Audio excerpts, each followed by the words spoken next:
शिवाजी राजांच्याकडे पाहायचा जो लोकांचा दृष्टिकोन, मी तुम्हाला आता शिवाजी राजांनी आयुष्यात काय काय केलं आणि काय काय नाही हे कृत्य सांगणार आहे.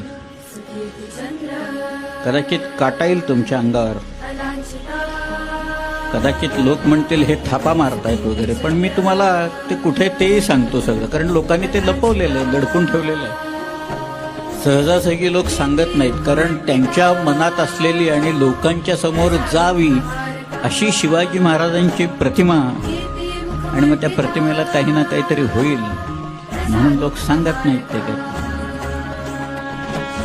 परंतु रामदास स्वामी इथं म्हणतात, या भूमंडळाचे ठाई धर्मरक्षी यायचा नाही. महाराष्ट्र धर्म तुमच्यामुळे राहिला इथे, नाही तर कोण होतं? भोवताली सगळ्या या शाह्या होत्या वेगवेगळ्या, एका बाजूला सिद्धी होता, पोर्चुगीज होता. तुम्ही अवश्य प्रियोळकरांचं इन्क्विझिशन नावाचं पुस्तक वाचा.